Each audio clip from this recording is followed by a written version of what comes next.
ਪੰਜਾਬ ਦੇ ਸਾਬਕਾ ਮੁੱਖ ਮੰਤਰੀ ਚਰਨਜੀਤ ਸਿੰਘ ਚੰਨੀ ਦੀਆਂ ਮੁਸ਼ਕਲਾਂ ਇੱਕ ਵਾਰ ਫਿਰ ਤੋਂ ਵਧੀਆਂ ਨੇ ਕਿਉਂਕਿ ਵੱਡੇ ਅਤੇ ਗੰਭੀਰ ਇਲਜ਼ਾਮ ਉਹਨਾਂ ਦੇ ਉੱਪਰ ਲੱਗੇ ਨੇ। ਇੱਥੋਂ ਤੱਕ ਕਿ ਇੱਕ FIR ਦੀ ਕਾਪੀ ਵੀ ਜਨਤਕ ਕਰ ਦਿੱਤੀ ਗਈ ਹੈ। ਇਲਜ਼ਾਮ ਕਿਸ ਵੱਲੋਂ ਲਗਾਏ ਗਏ ਨੇ, ਕਿਸ ਬਾਬਤ ਲਗਾਏ ਗਏ ਨੇ ਤੇ ਮੁਸ਼ਕਲਾਂ ਦੇ ਵਿੱਚ ਵਾਧਾ ਹੁਣ ਚਰਨਜੀਤ ਸਿੰਘ ਚੰਨੀ ਦੀਆਂ ਕਿੰਨਾ ਵੱਡਾ ਹੋਣ ਜਾ ਰਿਹਾ ਹੈ। ਗੱਲਬਾਤ ਇਸ ਦੇ ਉੱਪਰ ਕਰਾਂਗੇ। ਨਾਲ ਹੀ ਨਾਲ ਗੱਲਬਾਤ ਕਰਾਂਗੇ ਆਮ ਆਦਮੀ ਪਾਰਟੀ ਦੀ ਸਰਕਾਰ ਦੀ, ਜਾਣੀ कि भगवंत मान साहब की सरकार की ਜਿਹੜੇ कि एक नवी नीति लैके आ रहे हैं। इस नीति के तहत खजाना भरन ਦੀਆਂ ਗੱਲਾਂ ਕੀਤੀਆਂ ਜਾ ਰਹੀਆਂ ਨੇ। ਇਹ नीति ਹੁਣ ਕਿੰਨੀ ਕੁ ਜ਼ਿਆਦਾ कारगर होएगी कि इस नीति ਦੇ ਨਾਲ ਲੋਕ CM ਸਾਹਿਬ ਦੀ ਗੱਲ ਮੰਨਣਗੇ, खजाना ਭਰਿਆ ਜਾਵੇਗਾ, ਕਿੰਨੀ कारगर नीति ਗੱਲਬਾਤ ਇਸ ਦੇ ਉੱਪਰ ਕਰਾਂਗੇ ਤੇ ਨਾਲ ਹੀ ਨਾਲ ਗੱਲਬਾਤ ਕਰਾਂਗੇ ਸੁਪਰੀਮ ਕੋਰਟ ਦੇ ਵੱਲੋਂ ਮਿਲੀ ਰਾਹੁਲ ਗਾਂਧੀ ਨੂੰ ਵੱਡੀ ਰਾਹਤ ਦੀ, ਜਿਹੜੀ कि ਕਾਂਗਰਸ ਲਈ ਰਾਹੁਲ ਗਾਂਧੀ ਲਈ ਤਾਂ ਭਾਵੇਂ ਵੱਡੀ ਰਾਹਤ ਹੈ ਲੇਕਿਨ BJP ਦੇ ਲਈ ਵੱਡੀ ਆਫਤ ਬਣ ਸਕਦੀ ਹੈ 2024 ਦੇ ਵਿੱਚ। ਕਿਉਂ ਤੇ ਕਿਵੇਂ, ਗੱਲਬਾਤ ਇਸ ਦੇ ਉੱਪਰ ਵੀ ਕਰਾਂਗੇ। ਸਤਿ ਸ਼੍ਰੀ ਅਕਾਲ, ਮੈਂ ਲਖਵਿੰਦਰ ਸਿੰਘ ਮਾਨ ਤੇ ਤੁਸੀਂ ਦੇਖ ਰਹੇ ਹੋ ਖਬਰ ਸਵੇਰ। ਇਹਨਾਂ ਸਾਰੀਆਂ ਖਬਰਾਂ ਦੇ ਉੱਪਰ ਵਿਸਥਾਰ ਦੇ ਨਾਲ ਚਰਚਾ ਕਰਨ ਦੇ ਲਈ ਮੇਰੇ ਨਾਲ ਨੇ ਪ੍ਰੋਫੈਸਰ ਮਨਜੀਤ ਸਿੰਘ ਅਣਖੀ ਜੀ। ਸਭ ਤੋਂ ਪਹਿਲਾਂ ਸਵਾਗਤ ਕਰ ਲੈਂਦੇ ਹਾਂ। ਅਣਖੀ ਜੀ, ਸਵਾਗਤ ਹੈ ਪ੍ਰੋਗਰਾਮ ਵਿੱਚ। बहुत बहुत शुक्रिया मान साहब, सारे सत श्री अकाल। अणखी सर, चरणजीत सिंह चन्नी साबका मुख मंत्री पंजाब एक बार फिर तो विवादां दे विच घिरदे हुए नज़र आ रहे हैं क्योंकि बड़े ते गंभीर इल्ज़ाम लगाए गए ने। इल्ज़ाम इस बार विक्रम मजीठिया दे वल्लों लगाए गए ने। इल्ज़ाम भी ठगी दे लगाए गए ने। सो एक FIR की कापी भी कढ़ के कल जनतक करते हुए नज़र आए ने। ਉਹ ਅਸਲ ਪੂਰਾ ਮਾਮਲਾ ਕੀ ਹੈ ਕਿ ਸੱਚਮੁੱਚ ਸਾਬਕਾ ਮੁੱਖ ਮੰਤਰੀ ਇਹਨਾਂ ਇਲਜ਼ਾਮਾਂ ਦੇ ਵਿੱਚ ਹੁਣ ਘਿਰ ਜਾਣਗੇ ਕਿ ਇਸ ਠੱਗੀ ਦੇ ਮਾਮਲੇ ਦੇ ਵਿੱਚ ਇਨਵੋਲਵਮੈਂਟ ਸੀ? ਕਿਵੇਂ ਦੇਖ ਰਹੇ ਹੋ ਉਸ ਪੂਰੇ ਮਾਮਲੇ ਨੂੰ? ਮਾਨ ਸਾਹਿਬ, ਚਰਨਜੀਤ ਸਿੰਘ ਚੰਨੀ ਔਰ ਵਿਵਾਦਾਂ ਦਾ ਰਿਸ਼ਤਾ ਕੋਈ ਨਵਾਂ ਨਹੀਂ ਹੈ। ਇਹ ਰਿਸ਼ਤਾ ਚਰਨਜੀਤ ਸਿੰਘ ਚੰਨੀ ਦਾ ਔਰ ਵਿਵਾਦਾਂ ਦਾ ਰਿਸ਼ਤਾ ਬੜਾ ਪੁਰਾਣਾ ਹੈਗਾ। ਚਾਹੇ ਉਦੋਂ ਉਹ ਵਿਰੋਧੀ ਧਿਰ ਦੇ ਨੇਤਾ ਸੀ ਅਕਾਲੀ ਭਾਜਪਾ ਸਰਕਾਰ 'ਚ, ਉਦੋਂ ਵੀ ਵਿਵਾਦਾਂ 'ਚ ਰਹੀ। ਫਿਰ ਕੈਪਟਨ ਅਮਰਿੰਦਰ ਸਿੰਘ ਦੀ ਸਰਕਾਰ ਦੇ ਵਿੱਚ ਵੀ ਵਿਵਾਦਾਂ 'ਚ ਰਹੀ। Me2 ਦੇ ਕੇਸ ਦੇ ਵਿੱਚ ਤੁਹਾਨੂੰ ਯਾਦ ਹੋਵੇਗਾ ਇੱਕ ਬੜਾ ਚਰਚਿਤ ਕੇਸ ਸੀ ਇੱਕ IAS ਮਹਿਲਾ ਅਧਿਕਾਰੀ ਦਾ, ਉਹਦੇ ਸੰਬੰਧ ਵਿੱਚ Me2 ਚਰਚਿਤ ਸੀ ਉਹਨਾਂ ਦਿਨਾਂ 'ਚ, ਜਿਹਦੇ ਵਿੱਚ ਚੰਨੀ ਹੋਣਾ ਦੀ ਜਿਹੜੀ ਸ਼ਿਕਾਇਤ ਸੀ ਉਸ ਵਕਤ ਦੀ ਮਹਿਲਾ ਚੇਅਰਮੈਨ ਜਿਹੜੇ ਸਨ ਮਨੀਸ਼ਾ ਗੁਲਾਟੀ, ਉਹਨਾਂ ਕੋਲ ਵੀ ਐਪਲੀਕੇਸ਼ਨ ਜਿਹੜੀ ਪਹੁੰਚੀ ਸੀ ਕੈਪਟਨ ਅਮਰਿੰਦਰ ਸਿੰਘ ਦੀ ਸਰਕਾਰ ਦੇ ਸਮੇਂ। ਫਿਰ ਇਸ ਗੱਲ ਦਾ ਵੀ ਪਤਾ ਲੱਗਾ ਕਿ ਭ੍ਰਿਸ਼ਟਾਚਾਰ ਦੇ ਦੋਸ਼ ਚਰਨਜੀਤ ਸਿੰਘ ਚੰਨੀ ਤੇ ਵੀ ਸਨ।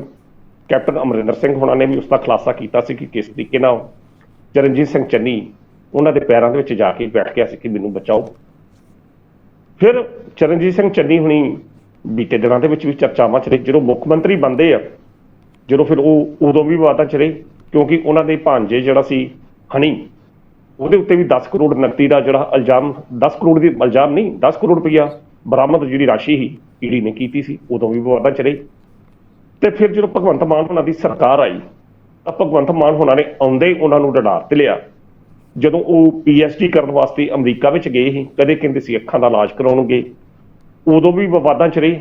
ਤੇ ਫਿਰ ਵੱਡਾ ਵਿਵਾਦ ਉਦੋਂ ਬਣਿਆ ਜਦੋਂ ਭਗਵੰਤ ਮਾਨ ਹੋਣਾ ਨੇ ਬਕਾਇਦਾ ਤੌਰ ਤੇ ਉਹਨਾਂ ਦੇ ਖਿਲਾਫ ਪ੍ਰੈਸ ਕਾਨਫਰੰਸ ਕਰਕੇ ਇਹ ਇਲਜ਼ਾਮ ਲਾਇਆ ਕਿ ਉਹਨਾਂ ਨੇ 2 ਕਰੋੜ ਰੁਪਏ ਦੀ ਠੱਗੀ ਜਿਹੜੀ ਆ ਇੱਕ ਖਿਡਾਰੀ ਕੋਲ ਨੌਕਰੀ ਦਿਵਾਉਣ ਦੇ ਬਦਲੇ ਜਿਹੜੀ ਕਥਿਤ ਤੌਰ ਤੇ ਮਾਰੀ ਸੀ, ਉਹ ਵੀ ਉਹਨਾਂ ਨੇ ਖੁਲਾਸਾ ਕੀਤਾ। ਤੇ ਹੁਣ ਕੱਲ ਵਿਕਰਮ ਸਿੰਘ ਮਜੀਠੀਆ ਹੋਣਾ ਨੇ ਵੀ ਇੱਕ ਵੱਡਾ ਖੁਲਾਸਾ ਜਿਹੜਾ ਪ੍ਰੈਸ ਕਾਨਫਰੰਸ ਕਰਕੇ ਕੀਤਾ, ਜਿਹਦੇ ਵਿੱਚ ਉਹਨਾਂ ਨੇ 4 ਸਾਬਕਾ ਦਲਿਤ ਜਿਹੜੇ ਸਾਬਕਾ ਫੌਜੀ ਨੇ ਉਹਨਾਂ ਨੂੰ ਨੌਕਰੀ ਦਿਵਾਉਣ ਦੇ ਬਹਾਨੇ ਜੋ 45 ਲੱਖ ਦੇ ਕਰੀਬ ਜਿਹੜੀ ਠੱਗੀ ਮਾਰੀ ਗਈ ਚਰਨਜੀਤ ਸਿੰਘ ਚੰਨੀ ਦੇ ਕਰੀਬੀਆਂ ਵੱਲੋਂ, ਔਰ ਚਰਨਜੀਤ ਸਿੰਘ ਚੰਨੀ ਨੂੰ ਆਧਾਰ ਬਣਾ ਕੇ ਜਿਸ ਤਰੀਕੇ ਨਾਲ ਇਹ ਕਿਹਾ ਗਿਆ ਕਿ ਭਰਤੀ ਕਰਾ ਦਿੱਤਾ ਜਾਵੇਗਾ, ਉਸ ਦਾ ਉਹਨਾਂ ਨੇ ਖੁਲਾਸਾ ਕੀਤਾ। ਤੇ ਬਕਾਇਦਾ ਤੌਰ ਤੇ ਉਹ ਚਿੱਠੀ ਜਿਹੜੀ ਸੀ ਉਹ FIR ਜਿਹੜੀ ਉਹਨਾਂ ਬੰਦੇ ਦੇ ਖਿਲਾਫ ਦਰਜ ਹੋਈ, ਉਹ FIR ਵੀ ਦਰਜ ਉਹਨਾਂ ਨੇ ਦਿਖਾਈ। ਬੇਸ਼ੱਕ ਉਸ FIR ਵਿੱਚ ਚਰਨਜੀਤ ਸਿੰਘ ਚੰਨੀ ਦਾ ਨਾਮ ਨਹੀਂ ਹੈਗਾ ਤੇ ਚਰਨਜੀਤ ਸਿੰਘ ਚੰਨੀ ਨੇ ਵੀ ਕੱਲ ਪ੍ਰੈਸ ਕਾਨਫਰੰਸ ਕਰਕੇ ਇਸੇ ਦਾ ਹੀ ਤਰਕ ਦਿੱਤਾ ਕਿ ਵੇਖੋ ਮੇਰਾ ਇਸ ਵਿੱਚ ਨਾਮ ਜਿਹੜਾ ਉਹ ਸ਼ਾਮਲ ਨਹੀਂ ਹੈਗਾ। ਪਰ ਜਿਸ ਤਰੀਕੇ ਨਾਲ ਉਹ ਖੁਲਾਸੇ ਹੋਏ ਨੇ ਕਿ 4 ਸਾਬਕਾ ਜਿਹੜੇ ਫੌਜੀ ਸਨ ਉਹਨਾਂ ਨੇ ਪੁਲਿਸ ਵਿੱਚ ਇੰਸਪੈਕਟਰ ਦੀ ਜਾਂ ASI ਦੀ ਨੌਕਰੀ ਲੈਣ ਵਾਸਤੇ ਚਰਨਜੀਤ ਸਿੰਘ ਚੰਨੀ ਦੇ ਜਿਹੜੇ ਇੱਕ ਖਾਸ ਰਿਸ਼ਤੇਦਾਰ ਨਾਲ ਸੰਪਰਕ ਕੀਤਾ। ਕਿਸੇ ਨੇ 6 ਲੱਖ ਦਿੱਤਾ, ਕਿਸੇ ਨੇ 8 ਲੱਖ ਦਿੱਤਾ, ਕਿਸੇ ਨੇ ਇੰਨੇ ਪੈਸੇ ਦਿੱਤੇ ਤੇ ਕੁੱਲ ਮਿਲਾ ਕੇ 4 ਸਾਬਕਾ ਫੌਜੀਆਂ ਕੋਲ 45 ਲੱਖ ਰੁਪਏ ਦੇ ਕਰੀਬ ਰਾਸ਼ੀ ਜਿਹੜੀ ਉਹਨਾਂ ਕੋਲ ਲਈ ਗਈ। ਇਸ ਦੀ ਸ਼ਿਕਾਇਤ ਵੀ ਹੋਈ। ਸ਼ਿਕਾਇਤ ਹੋਣ ਤੋਂ ਬਾਅਦ ਜਿਸ ਤਰੀਕੇ ਨਾਲ ਕਾਰਵਾਈ ਹੋਈ ਸਾਰਿਆਂ ਨੂੰ ਪਤਾ ਹੈਗਾ। ਹੁਣ ਮਾਨ ਸਾਹਿਬ, ਪ੍ਰਸ਼ਨ ਇਹ ਆ ਕਿ ਚਰਨਜੀਤ ਸਿੰਘ ਚੰਨੀ ਇੰਨੇ ਵਿਵਾਦਾਂ ਦੇ ਵਿੱਚ ਘਿਰੇ ਆ, ਪਰ ਉਹਨਾਂ ਦੇ ਉੱਤੇ ਅਜੇ ਤੱਕ ਕਾਰਵਾਈ ਜਿਹੜੀ ਆ ਪਤਾ ਨਹੀਂ ਕਿਉਂ ਨਹੀਂ ਹੋਈ। ਹਾਲਾਂਕਿ ਉਹ ਆਪਣੇ ਆਪ ਨੂੰ ਜਦੋਂ ਬੜਾ ਉਹਨਾਂ ਦਾ ਇੱਕ ਭੋਲਾ ਭਾਲਾ ਜਿਹਾ ਚਿਹਰਾ ਸਾਹਮਣੇ ਆਉਂਦਾ, ਜਦੋਂ ਵੀ ਉਹਨਾਂ ਤੇ ਇਲਜ਼ਾਮ ਲੱਗਦੇ ਆ ਉਹ ਹਮੇਸ਼ਾ ਕਹਿਣਗੇ ਵੇਖੋ ਜੀ ਮੈਂ ਤਾਂ ਗਰੀਬ ਹਾਂ, ਮੈਂ ਦਲਿਤ ਹਾਂ, ਮੈਨੂੰ ਤਾਂ ਕਰਕੇ ਟਾਰਗੇਟ ਕੀਤਾ ਜਾ ਰਿਹਾ, ਮੈਨੂੰ ਜਾਨ ਦਾ ਵੀ ਖਤਰਾ ਹੈਗਾ, ਮੈਨੂੰ ਮਾਰਿਆ ਵੀ ਜਾ ਸਕਦਾ, ਮੈਨੂੰ ਮਾਰ ਦਿਓ। ਇਸ ਤਰ੍ਹਾਂ ਭਗਵੰਤ ਮਾਨ ਦੇ ਵੀ ਖਿਲਾਫ ਉਹਨਾਂ ਨੇ ਇਸ ਤਰੀਕੇ ਦੀ ਬਿਆਨਬਾਜ਼ੀ ਕੀਤੀ। ਤੇ ਦੂਜੇ ਪਾਸੇ ਬਿਕਰਮ ਸਿੰਘ ਮਜੀਠੀਆ ਤੇ ਚਰਨਜੀਤ ਸਿੰਘ ਚੰਨੀ ਦੇ ਬੀਤੇ ਦੌਰ 'ਚ ਕਿਹੋ ਜਿਹੇ ਸਬੰਧ ਨੇ ਇਹ ਵੀ ਸਾਰਿਆਂ ਲੋਕਾਂ ਨੂੰ ਪਤਾ, ਕਿਉਂਕਿ ਚਰਨਜੀਤ ਸਿੰਘ ਚੰਨੀ ਦੀ ਸਰਕਾਰ ਦੇ ਸਮੇਂ ਹੀ ਬਿਕਰਮ ਸਿੰਘ ਮਜੀਠੀਆ ਤੇ ਪਰਚਾ ਜਿਹੜਾ ਡਰੱਗ ਦੇ ਸੰਬੰਧੀ ਦਰਜ ਹੋਇਆ ਸੀ। ਤਾਂ ਉਸ ਵਕਤ ਬਿਕਰਮ ਸਿੰਘ ਮਜੀਠੀਆ ਜਦੋਂ ਬਾਹਰ ਆਏ ਉਦੋਂ ਉਹਨਾਂ ਨੇ ਕਿਹਾ ਸੀ, ਕਿਸੇ ਵੀਡੀਓ ਦੀ ਗੱਲ ਕੀਤੀ ਸੀ ਕਿ ਮੇਰੇ ਕੋਲ ਇੱਕ ਵੀਡੀਓ ਵੀ ਪਈ ਆ, ਉਹ ਵੀ ਕੋਈ ਨਹੀਂ ਟਾਈਮ ਸਿਰ ਆਉਂਦੇ ਹੀ ਨਸ਼ਰ ਜਿਹੜੀ ਕਰਾਂਗੇ। ਸੋ ਕਹਿਣ ਦਾ ਅਰਥ ਹੈ ਕਿ ਇਸ ਸਭ ਕਾਸੇ ਦੇ ਵਿੱਚ ਬਿਕਰਮ ਸਿੰਘ ਮਜੀਠੀਆ ਦਾ ਇੱਕ ਹੋਰ ਬਿਆਨ ਜਿਹੜਾ ਉਹਨਾਂ ਨੇ ਕਿਹਾ ਕਿ ਇਸ ਤਰ੍ਹਾਂ ਲੱਗਦਾ ਕਿ ਜਿਵੇਂ ਭਗਵੰਤ ਮਾਨ ਤੇ ਚਰਨਜੀਤ ਸਿੰਘ ਚੰਨੀ ਆਪਸ ਦੇ ਵਿੱਚ ਰਲ ਚੁੱਕੇ ਆ। ਤੇ ਇਹ ਗੱਲ ਆਪਣੇ ਮਾਨ ਸਾਹਿਬ ਮੈਂ ਸੁਖਵਿੰਦਰ ਹੋਣਾ ਨਾਲ ਅੱਜ ਤੋਂ 4 ਦਿਨ ਪਹਿਲਾਂ ਪ੍ਰੋਗਰਾਮ ਦੇ ਦਰਮਿਆਨ ਕੀਤੀ ਕਿ ਇਸ ਤਰ੍ਹਾਂ ਲੱਗਦਾ ਕਿ ਜਿਵੇਂ ਇਹ ਸਾਰਾ ਕੁਝ ਇੱਕ ਫਿਕਸ ਮੈਚ ਦੇ ਰੂਪ ਦੇ ਵਿੱਚ ਭਗਵੰਤ ਮਾਨ ਵੱਲੋਂ ਖੇਡਿਆ ਜਾ ਰਿਹਾ, ਚਾਹੇ ਉਹ ਮਨਪ੍ਰੀਤ ਬਾਦਲ ਦੇ ਸਬੰਧ ਦੇ ਵਿੱਚ ਹੋਵੇ, ਚਾਹੇ ਚਰਨਜੀਤ ਸਿੰਘ ਚੰਨੀ ਦੇ ਸਬੰਧ ਦੇ ਵਿੱਚ ਹੋਵੇ। ਅਸੀਂ ਇਹੋ ਹੀ ਉਸ ਪ੍ਰੋਗਰਾਮ 'ਚ ਗੱਲ ਕੀਤੀ ਕਿ ਮੁੱਖ ਮੰਤਰੀ ਸਾਹਿਬ ਬਿਆਨ ਤਾਂ ਦੇ ਦਿੰਦੇ ਆ, ਜੇਕਰ ਚਰਨਜੀਤ ਸਿੰਘ ਚੰਨੀ ਦੇ ਖਿਲਾਫ ਹੀ ਇੰਨਾ ਕੁਝ ਹੈਗਾ ਸੀ ਤਾਂ ਫੜ ਕੇ ਅੰਦਰ ਕੀਤਾ ਜਾਂਦਾ। ਹਾਲਾਂਕਿ ਅਜੇ ਤੱਕ ਉਸ ਦੇ ਖਿਲਾਫ FIR ਵੀ ਦਰਜ ਨਹੀਂ। ਉਸੇ ਤਰੀਕੇ ਨਾਲ ਮਨਪ੍ਰੀਤ ਬਾਦਲ ਦੇ ਖਿਲਾਫ ਵੀ ਉਹਨਾਂ ਨੇ ਕਿਹਾ ਕਿ ਮੈਨੂੰ ਕੱਲੇ ਕਿੰਨੂ ਦਾ ਪਤਾ, ਜੇ ਕਿੰਨੂ ਦਾ ਪਤਾ ਤਾਂ ਫੜ ਕੇ ਫਿਰ ਅੰਦਰ ਕਰੋ, ਕੋਈ ਪਰਚਾ ਕੋਈ ਦਰਖਾਸਤ ਉਹਨਾਂ ਦੇ ਖਿਲਾਫ ਕਰੋ, ਪਰ ਉਹ ਵੀ ਨਹੀਂ ਹੋਇਆ। ਇਹ ਗੱਲ ਅੱਜ ਤੋਂ 4 ਦਿਨ ਪਹਿਲਾਂ ਪ੍ਰੋਗਰਾਮ ਦੇ ਵਿੱਚ ਅਸੀਂ ਕੀਤੀ। ਹੁਣ ਜਿਸ ਤਰੀਕੇ ਨਾਲ ਖੁਲਾਸਾ ਬਿਕਰਮ ਸਿੰਘ ਮਜੀਠੀਆ ਹੁਣਿਆਂ ਨੇ ਕੀਤਾ, ਉਸ ਸੰਬੰਧ ਦੇ ਵਿੱਚ ਇਹ ਵੀ ਗੱਲ ਲੱਗਦੀ ਹੈ, ਇਹੋ ਹੀ ਉਹਨਾਂ ਨੇ ਗੱਲ ਕਹੀ ਹੈ ਜਿਹੜੀ ਅਸੀਂ ਕਹਿ ਰਹੇ ਹਾਂ। ਬਾਕੀ ਇਹ ਇੱਕ ਅਲੱਗ ਤਰ੍ਹਾਂ ਦਾ ਵਿਸ਼ਾ ਹੈਗਾ। ਹੁਣ ਗੱਲ ਇਹ ਹੈ ਕਿ ਚਰਨਜੀਤ ਸਿੰਘ ਚੰਨੀ ਜਦੋਂ ਵਿਰੋਧੀ ਧਿਰ ਦੇ ਨੇਤਾ ਹੁੰਦੇ ਨੇ ਉਦੋਂ ਵੀ ਘਟਿਆ, ਉਦੋਂ ਵੀ ਉਹਨਾਂ ਤੇ ਕੁਝ ਵਿਵਾਦ ਛਿੜਦੇ, ਕੈਪਟਨ ਅਮਰਿੰਦਰ ਸਿੰਘ ਦੀ ਸਰਕਾਰ ਦੇ ਸਮੇਂ ਵੀ। ਤੇ ਉਸ ਤੋਂ ਬਾਅਦ ਜਦੋਂ ਉਹ ਆਪ ਮੁੱਖ ਮੰਤਰੀ ਬਣਦੇ ਆ, ਗੋਆ ਦੀ ਜਿਹੜੀ 8 ਏਕੜ ਪੈਲੀ ਆ ਉਹਦੇ ਸੰਬੰਧੀ ਜਿਹੜੀ ਜ਼ਮੀਨ ਆ ਉਸ ਦੇ ਸੰਬੰਧੀ ਵੀ ਗੱਲ ਚੱਲਦੀ ਹੈ। ਕਹਿਣ ਦਾ ਅਰਥ ਆ ਮਾਨ ਸਾਹਿਬ ਕਿ ਜੇਕਰ ਜਿਸ ਤਰੀਕੇ ਨਾਲ ਮੌਜੂਦਾ ਸਰਕਾਰ ਜਿਹੜੀ ਭਗਵੰਤ ਮਾਨ ਦੀ ਕਾਂਗਰਸੀ ਸਾਬਕਾ ਕਾਂਗਰਸੀ ਮੰਤਰੀਆਂ ਨੂੰ ਭ੍ਰਿਸ਼ਟਾਚਾਰਾਂ ਦੇ ਦੋਸ਼ਾਂ ਦੇ ਵਿੱਚ ਫੜ ਰਹੀ ਹੈ, ਈਵਨ ਕਿ ਸਾਬਕਾ ਜਿਹੜੇ ਡਿਪਟੀ ਮੁੱਖ ਮੰਤਰੀ ਵੀ ਇਸ ਵੇਲੇ ਗ੍ਰਿਫਤਾਰ ਜਿਹੜੇ ਕੀਤੇ ਹੋਏ ਨੇ ਇਹ ਭ੍ਰਿਸ਼ਟਾਚਾਰ ਦੇ ਦੋਸ਼ਾਂ 'ਚ, ਤਾਂ ਉਸ ਸੰਬੰਧ ਦੇ ਵਿੱਚ ਫਿਰ ਹੈਰਾਨਗੀ ਹੁੰਦੀ ਹੈ ਕਿ ਇਹ 5 ਸਾਲ ਕਾਂਗਰਸ ਸਰਕਾਰ ਦੇ, ਚਾਹੇ ਉਹ ਕੈਪਟਨ ਅਮਰਿੰਦਰ ਸਿੰਘ ਦੀ ਸਰਕਾਰ ਸੀ ਤੇ ਚਾਹੇ 3 ਮਹੀਨੇ ਚਰਨਜੀਤ ਸਿੰਘ ਚੰਨੀ ਦੀ, ਜਿਸ ਤਰੀਕੇ ਨਾਲ ਕਾਂਗਰਸੀ ਸਾਬਕਾ ਕਾਂਗਰਸੀ ਵਿਧਾਇਕਾਂ ਵੱਲੋਂ, ਸਾਬਕਾ ਕਾਂਗਰਸੀ ਮੰਤਰੀਆਂ ਵੱਲੋਂ ਜਿਸ ਤਰੀਕੇ ਨਾਲ ਲੁੱਟ ਮਚਾਈ ਗਈ ਔਰ ਜਿਸ ਤਰੀਕੇ ਨਾਲ ਪੰਜਾਬ ਨੂੰ ਲੁੱਟਿਆ ਗਿਆ ਇਹਨਾਂ ਵੱਲੋਂ, ਉਹਦੇ ਤੋਂ ਤਾਂ ਫਿਰ ਸਾਫ਼ ਜ਼ਾਹਿਰ ਇਹੋ ਹੀ ਹੁੰਦਾ ਕਿ ਜਿਹੜੇ ਦੋਸ਼ ਇਸ ਵੇਲੇ ਬਿਕਰਮ ਸਿੰਘ ਮਜੀਠੀਆ ਜਾਂ ਚਰਨਜੀਤ ਸਿੰਘ ਮਾਫ ਕਰਦਾ ਭਗਵੰਤ ਮਾਨ ਹੋਣਾ ਨਹੀਂ, ਚਰਨਜੀਤ ਸਿੰਘ ਚੰਨੀ ਤੇ ਲਾਏ ਨੇ, ਉਹਨਾਂ ਦੇ ਵਿੱਚ ਫਿਰ ਉਹ ਝੂਠ ਉਹ ਲੱਗਦੇ ਹੀ ਨਹੀਂ। ਕਿਉਂਕਿ ਜਿਹੜਾ ਵੀ ਮੰਤਰੀ ਦਾ ਕੋਈ ਖੁਲਾਸਾ ਹੁੰਦਾ ਉਹ ਇੰਨੀ ਨਕਦੀ, ਇੰਨੀ ਕੱਲ ਭਰਪਿੰਦਰ ਚਾਲ ਦੇ ਸੰਬੰਧ ਵਿੱਚ ਅਸੀਂ ਗੱਲ ਕੀਤੀ ਕਿ ਉਹਦੀ ਆਮਦਨ ਕਿੰਨੀ ਤੇ ਖਰਚੇ ਉਹਦੇ ਕਿੰਨੇ ਨੇ। ਸੋ ਇਸ ਸੰਬੰਧ ਦੇ ਵਿੱਚ ਇਹ ਲੱਗਦਾ ਕਿ 5 ਸਾਲ ਕਾਂਗਰਸੀਆਂ ਨੇ ਪੂਰਨ ਤੌਰ ਤੇ ਪੰਜਾਬ ਨੂੰ ਲੁੱਟਿਆ। ਉਹਦੇ ਵਿੱਚ ਚਾਹੇ ਮੁੱਖ ਮੰਤਰੀ ਸੀ, ਜਿੱਥੋਂ ਤੱਕ ਉਹਦਾ ਜ਼ੋਰ ਚੱਲਿਆ ਉਹਨੇ ਵੀ ਘੱਟ ਨਹੀਂ ਕੀਤੀ, ਜਿੱਥੋਂ ਤੱਕ ਮੰਤਰੀ ਸਨ ਉਹਨਾਂ ਨੇ ਵੀ ਘੱਟ ਨਹੀਂ ਕੀਤੀ। ਤੁਸੀਂ ਦੇਖ ਲਓ ਭਾਰਤ ਭੂਸ਼ਣ ਆਸ਼ੂ ਵੀ ਅੰਦਰ, ਉਹ ਵੀ ਇਸ ਕੇਸ 'ਚ ਗਿਆ, ਸਾਧੂ ਸਿੰਘ ਧਰਮਸੋਤ, ਦੂਜੇ ਪਾਸੇ ਹੁਣ ਇਹ ਨਾਮ ਚੱਲ ਪਏ ਨੇ ਬੜੇ ਮੰਤਰੀ ਪ੍ਰਕਾਸ਼ ਸੋਨੀ ਵੀ ਅੰਦਰ। ਕਿਹੜੇ ਮੰਤਰੀ ਦਾ ਤੁਸੀਂ ਨਾਂ ਲਓ ਕਿ ਜਿਹੜੇ ਭ੍ਰਿਸ਼ਟਾਚਾਰ ਦੇ ਦੋਸ਼ਾਂ 'ਚ ਫਸੇ ਨਹੀਂ ਹੈਗੇ। ਸੋ ਉਸ ਸੰਬੰਧ ਵਿੱਚ ਹੁਣ ਜੇਕਰ ਇਹ ਇੱਕ ਨਵਾਂ ਖੁਲਾਸਾ ਚਰਨਜੀਤ ਸਿੰਘ ਚੰਨੀ ਦੇ ਸੰਬੰਧ ਵਿੱਚ ਆਇਆ ਤੇ ਚਰਨਜੀਤ ਸਿੰਘ ਚੰਨੀ ਨੇ ਵੀ ਉਸੇ ਵੇਲੇ ਹੀ ਆਪਣਾ ਪੱਖ ਜਿਹੜਾ ਪੇਸ਼ ਕਰ ਦਿੱਤਾ। ਹੁਣ ਇਹ ਵੇਖਣਾ ਹੋਵੇਗਾ ਕਿ ਇਹਦੇ ਆਧਾਰ ਤੇ ਉੱਤੇ ਕੀ ਇਹ ਸਿਰਫ ਪ੍ਰੈਸ ਕਾਨਫਰੰਸ ਹੁੰਦੀ ਹੈ ਜਾਂ ਇਹਦੇ ਆਧਾਰ ਤੇ ਉੱਤੇ ਪੰਜਾਬ ਸਰਕਾਰ ਕੋਈ ਕਾਰਵਾਈ ਕਰਦੀ ਹੈ, ਜਾਂ ਪੰਜਾਬ ਸਰਕਾਰ ਜਾਂ ਬਿਕਰਮ ਸਿੰਘ ਮਜੀਠੀਆ ਹੁਣ ਇਹ ਜਨਤਕ ਪ੍ਰੈਸ ਕਾਨਫਰੰਸ ਤਾਂ ਕਰਤੀ ਕਿ ਇਸ ਆਧਾਰ ਤੇ ਉਹ ਸਾਬਕਾ ਫੌਜੀਆਂ ਵੱਲੋਂ ਕੋਈ ਉਹਨਾਂ ਦਾ ਸਾਥ ਦੇਣ ਕੇ ਚਰਨਜੀਤ ਸਿੰਘ ਚੰਨੀ ਦੇ ਖਿਲਾਫ FIR ਦਰਜ ਕਰਾਉਣਗੇ। ਪ੍ਰਸ਼ਨ ਇਹ ਹੈਗਾ ਜੀ, ਜਾਂ ਸਿਰਫ ਇਹ ਨਹੀਂ ਹੋਣਾ ਚਾਹੀਦਾ ਕਿ ਕੇਵਲ ਪ੍ਰੈਸ ਕਾਨਫਰੰਸ ਕਰਕੇ ਇੱਕ ਦੂਜੇ ਦੀ ਅਸੀਂ ਬਦਨਾਮ ਕਰਤਾ ਜਾਂ ਕਿਸੇ ਤਰੀਕੇ ਨੂੰ ਉਸ ਦੇ ਉੱਤੇ ਇਲਜ਼ਾਮ ਲਾਤੇ। ਫਿਰ ਜੇਕਰ ਅਜਿਹੀ ਸਥਿਤੀ ਹੈਗੀ ਹੈ ਤਾਂ ਇਹ ਸਥਿਤੀ ਪੂਰੇ ਆਪਣੇ ਅੰਜਾਮ ਤੱਕ ਪਹੁੰਚਣੀ ਚਾਹੀਦੀ ਹੈ। ਬਾਕੀ ਮਾਨ ਸਾਹਿਬ ਇੱਕ ਇਹ ਗੱਲ ਜ਼ਰੂਰੀ ਬਣਦੀ ਹੈ ਕਿ ਚਰਨਜੀਤ ਸਿੰਘ ਚੰਨੀ, ਮੈਂ ਜਿਸ ਤਰ੍ਹਾਂ ਪਹਿਲਾਂ ਕਿਹਾ, ਇਹ ਵਿਵਾਦਾਂ ਦੇ ਵਿੱਚ ਹਮੇਸ਼ਾ ਰਹੇ ਨੇ ਔਰ ਇਸ ਸਭ ਦੇ ਬਾਵਜੂਦ ਵੀ ਉਹ ਆਪਣੇ ਆਪ ਨੂੰ ਅਜਿਹੇ ਭੋਲੇ ਭਾਲੇ ਸਿੱਧ ਕਰਦੇ ਆ ਕਿ ਜਿਸ ਤਰ੍ਹਾਂ ਉਹਨਾਂ ਤੋਂ ਨਮਾਣਾ, ਉਹਨਾਂ ਤੋਂ ਨਤਾਣਾ ਕੋਈ ਵਿਅਕਤੀ ਹੈ ਹੀ ਨਹੀਂ। ਪਰ ਜਿਸ ਤਰੀਕੇ ਦਾ ਇਹ ਖੁਲਾਸੇ ਜਿਹੜੇ ਹੋ ਰਹੇ ਨੇ ਇਹ ਫਿਰ ਚਰਨਜੀਤ ਸਿੰਘ ਚੰਨੀ ਦੀ ਅਸਲੀਅਤ ਨੂੰ ਜ਼ਰੂਰ ਪੇਸ਼ ਕਰਦੇ ਆ। ਹੁਣ ਸ਼ਾਇਦ ਇਹੋ ਹੀ ਕਾਰਨ ਆ ਕਿ ਕਾਂਗਰਸ ਦੀ ਜਿਹੜੀ ਹਾਈ ਕਮਾਨ ਆ, ਕਾਂਗਰਸ ਦੀ ਹਾਈ ਕਮਾਨ ਮੈਂ ਕਹਿ ਰਿਹਾ, ਔਰ ਪੰਜਾਬ ਦੀ ਜਿਹੜੀ ਕਾਂਗਰਸ ਇਕਾਈ ਆ, ਉਹਨਾਂ ਨੇ ਵੀ ਚਰਨਜੀਤ ਸਿੰਘ ਚੰਨੀ ਤੋਂ ਇੱਕ ਵਿੱਥ ਜਿਹੜੀ ਆ ਜ਼ਰੂਰ ਬਣਾਈ ਹੋਈ ਹੈ ਜਿਸ ਤਰੀਕੇ ਨਾਲ ਮਹਿਸੂਸ ਹੁੰਦਾ।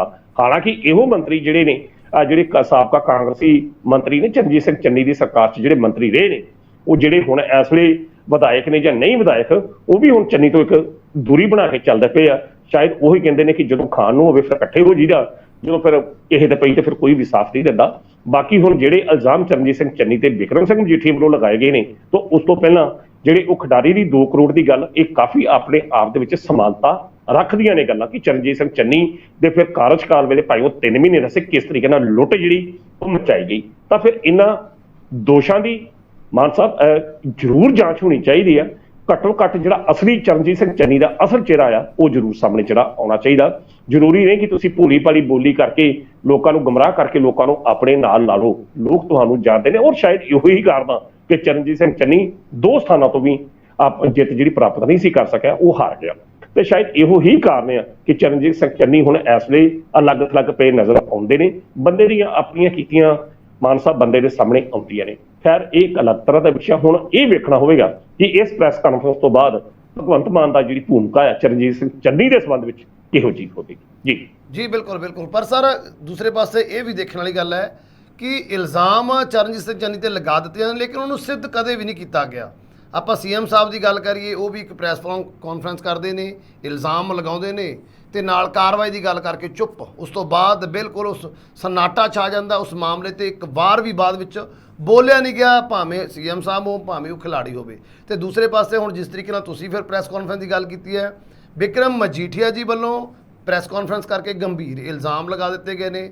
FIR ਦੀ ਗੱਲ ਮੰਗ ਕਰ ਲਈ ਗਈ ਹੈ ਵੀ FIR 'ਚ ਨਾਮ ਕੀਤਾ ਜਾਵੇ। ਲੇਕਿਨ ਜਿਸ ਤਰੀਕੇ ਨਾਲ ਪਹਿਲਾਂ ਚਰਨਜੀਤ ਸਿੰਘ ਚੰਨੀ ਵੱਲੋਂ ਆਪਣੇ ਉੱਪਰ ਲੱਗੇ ਦੋਸ਼ਾਂ ਨੂੰ ਡਿਨਾਈ ਕਰਕੇ ਪ੍ਰੈਸ ਕਾਨਫਰੰਸ ਨਾਲ ਦੀ ਨਾਲ ਕੀਤੀ ਗਈ ਸੀ, ਇਸ ਮਾਮਲੇ ਦੇ ਵਿੱਚ ਵੀ ਚਰਨਜੀਤ ਸਿੰਘ ਚੰਨੀ ਵੱਲੋਂ ਪ੍ਰੈਸ ਕਾਨਫਰੰਸ ਕਰਕੇ ਆਪਣਾ ਪੱਖ ਪੇਸ਼ ਕਰ ਦਿੱਤਾ ਗਿਆ। ਹੁਣ ਸੋਚਣ ਵਾਲੀ ਗੱਲ ਇਹ ਹੋਗੀ ਕਿ ਬਾਕੀ ਚਰਨਜੀਤ ਸਿੰਘ ਚੰਨੀ ਇਹਨਾਂ ਮਾਮਲਿਆਂ 'ਚ ਸ਼ਾਮਿਲ ਸੀ ਜਾਂ ਫਿਰ ਇਲਜ਼ਾਮ ਹੀ ਨੇ। ਸੋ ਆਉਣ ਵਾਲੇ ਸਮੇਂ 'ਚ ਹੁਣ ਜਿਸ ਤਰੀਕੇ ਨਾਲ ਤੁਸੀਂ ਕਿਹਾ ਵੀ ਹੁਣ ਭੂਮਿਕਾ ਕਿਸ ਤਰ੍ਹਾਂ ਦੀ ਰਹਿਣ ਵਾਲੀ ਹੈ ਬਿਕਰਮ ਮਜੀਠੀਆ ਦੀ, ਕਿ ਸਿਰਫ ਪ੍ਰੈਸ ਕਾਨਫਰੰਸ ਤੱਕ ਹੀ ਸੀਮਤ ਰਹਿਣਗੇ ਜਾਂ ਫਿਰ ਇਸ ਤੋਂ ਅੱਗੇ ਚੱਲ ਕੇ ਇਹਨਾਂ ਫੌਜੀਆਂ ਦੀ ਕੋਈ ਮਦਦ ਕਰਦੇ ਨਜ਼ਰ ਆਉਣਗੇ, ਇਹ ਤਾਂ ਹੁਣ ਆਉਣ ਵਾਲੇ ਸਮੇਂ ਦੇ ਵਿੱਚ ਹੀ ਪਤਾ ਲੱਗ ਗਿਆ। ਤੇ ਦੂਸਰੇ ਪਾਸੇ ਗੱਲ ਕਰਾਂਗੇ ਸੁਪਰੀਮ ਕੋਰਟ ਦੇ ਕੱਲ੍ਹ ਸੁਪਰੀਮ ਫੈਸਲੇ ਦੀ, ਜਿਸ ਵਿੱਚ ਉਹਨਾਂ ਦੇ ਵੱਲੋਂ ਰਾਹੁਲ ਗਾਂਧੀ ਨੂੰ ਵੱਡੀ ਰਾਹਤ ਦਿੰਦੇ ਹੋਏ ਉਹਨਾਂ ਦੀ 2 ਸਿੱਧੀ ਦੇ ਉੱਪਰ ਵਿਰਾਮ ਲਗਾਇਆ ਹੈ। ਤੇ ਜਿਸ ਤੋਂ ਬਾਅਦ ਹੁਣ ਉਹਨਾਂ ਦੀ ਸੰਸਦ ਦੀ ਮੈਂਬਰਸ਼ਿਪ ਵੀ ਬਹਾਲ ਕੀਤੀ ਜਾਵੇਗੀ ਤੇ ਨਾਲ 2024 ਦੀਆਂ ਇਲੈਕਸ਼ਨ ਵੀ ਲੜਨ ਦੇ ਯੋਗ ਹੋ ਜਾਣਗੇ। ਸੋ ਕਿਵੇਂ ਦੇਖ ਰਹੇ ਹੁਣ ਮੈਂਬਰਸ਼ਿਪ ਬਹਾਲ ਹੋਣ ਨੂੰ, ਵੱਡੀ ਰਾਹਤ ਨੂੰ, ਤੇ ਵੱਡੀ ਰਾਹਤ ਆਫਤ ਕਿਸ ਤਰ੍ਹਾਂ ਬਣ ਸਕਦੀ ਹੈ BJP ਦੀ? ਕਿਉਂਕਿ ਜਿਸ ਤਰੀਕੇ ਦੇ ਨਾਲ ਆਪਾਂ ਪਿਛਲੇ ਇਲੈਕਸ਼ਨ ਦੇਖੇ ਨੇ, ਵਿਧਾਨ ਸਭਾ ਦੀਆਂ ਜੋ ਇਲੈਕਸ਼ਨ ਹੋਈਆਂ ਨੇ ਕਈ ਸੂਬਿਆਂ ਦੇ ਵਿੱਚ, ਉੱਥੇ BJP ਨੂੰ ਮੂੰਹ ਦੀ ਖਾਣੀ ਪਈ ਹੈ ਅਤੇ ਰਾਹੁਲ ਗਾਂਧੀ ਭਾਰਤ ਜੋੜੋ ਯਾਤਰਾ ਤੋਂ ਬਾਅਦ ਇੱਕ ਵੱਖਰੇ ਅੰਦਾਜ਼ ਦੇ ਵਿੱਚ ਲੋਕਾਂ ਦੇ ਵਿੱਚ ਵਿਚਰੇ ਨੇ ਤੇ ਇੱਕ ਵੱਖਰਾ ਪ੍ਰਭਾਵ ਲੈ ਕੇ ਆਏ ਨੇ। ਕਿਵੇਂ ਦੇਖ ਰਹੇ ਹੋ ਕਿੰਨੀ ਵੱਡੀ ਮੁਸ਼ਕਿਲ 2024 ਦੇ ਵਿੱਚ ਮੋਦੀ ਸਰਕਾਰ ਦੇ ਲਈ ਪੈਦਾ ਕਰਨਗੇ ਇੱਕ ਵੱਡੀ ਰਾਹਤ ਮਿਲਣ ਤੋਂ ਬਾਅਦ ਗਾਂਧੀ ਪਰਿਵਾਰ? ਦੇਖੋ ਮਾਨ ਸਾਹਿਬ, ਕੱਲ ਸੁਪਰੀਮ ਕੋਰਟ ਦੇ ਫੈਸਲੇ ਨਾਲ ਕਾਂਗਰਸ ਪਾਰਟੀ ਤੇ ਖਾਸ ਤੌਰ ਤੇ ਰਾਹੁਲ ਗਾਂਧੀ ਨੂੰ ਇੱਕ ਬੜੀ ਵੱਡੀ ਰਾਹਤ ਜਿਹੜੀ ਮਿਲੀ ਹੈ, ਕਿਉਂਕਿ ਗੁਜਰਾਤ ਹਾਈ ਕੋਰਟ ਦਾ ਫੈਸਲਾ ਆਉਣ ਤੋਂ ਬਾਅਦ ਜਿਸ ਤਰੀਕੇ ਦੇ ਨਾਲ ਉਹਨਾਂ ਦੀ ਸੰਸਦ ਜਿਹੜੀ ਸ਼ਿਪ ਸੀ ਉਸੇ ਦਿਨ ਕੈਂਸਲ ਕਰ ਦਿੱਤੀ ਗਈ, 2 ਸਾਲ ਦੀ ਸਜ਼ਾ ਉਹਨਾਂ ਨੂੰ ਸੁਣਾ ਦਿੱਤੀ ਗਈ, ਜਿਸ ਦੇ ਆਧਾਰ ਤੇ 2024 ਦੀਆਂ ਚੋਣਾਂ ਲੜਨ ਦੇ ਉੱਤੇ ਵੀ ਇੱਕ ਪ੍ਰਸ਼ਨ ਚਿੰਨ੍ਹ ਜਿਹੜਾ ਲੱਗ ਗਿਆ ਸੀ ਤੇ ਕਾਂਗਰਸ ਪਾਰਟੀ ਜਿਹੜੀ ਇੱਕ ਤਰੀਕੇ ਨਾਲ ਡਿਮੋਰਲਾਈਜ਼ ਜਿਹੜੀ ਸੀ ਉਹ ਹੋ ਚੁੱਕੀ ਸੀ। ਤੇ ਜੇਕਰ ਅਜਿਹੀਆਂ ਸਥਿਤੀਆਂ ਬਰਕਰਾਰ ਰਹਿੰਦੀਆਂ ਤਾਂ ਕਾਂਗਰਸ ਕੋਲ ਫਿਰ ਪ੍ਰਿਅੰਕਾ ਗਾਂਧੀ ਨੂੰ ਅੱਗੇ ਲਿਆਉਣ ਤੋਂ ਕੋਈ ਵੀ ਚਾਰਾ ਜਿਹੜਾ ਹੋਰ ਨਹੀਂ ਸੀ ਬਚਦਾ। ਪਰ ਇਸ ਤਰੀਕੇ ਨਾਲ ਜਿਹੜਾ ਰਾਹੁਲ ਗਾਂਧੀ ਦਾ ਸਿਆਸੀ ਕੈਰੀਅਰ ਸੀ ਉਹ ਵੀ ਇੱਕ ਪੂਰਨ ਤੌਰ ਤੇ ਖਤਮ ਜਾਂ ਉਸ ਦੇ ਉੱਤੇ ਵਿਰਾਮ ਚਿੰਨ੍ਹ ਜਿਹੜਾ ਉਹ ਲੱਗ ਸਕਦਾ ਸੀ।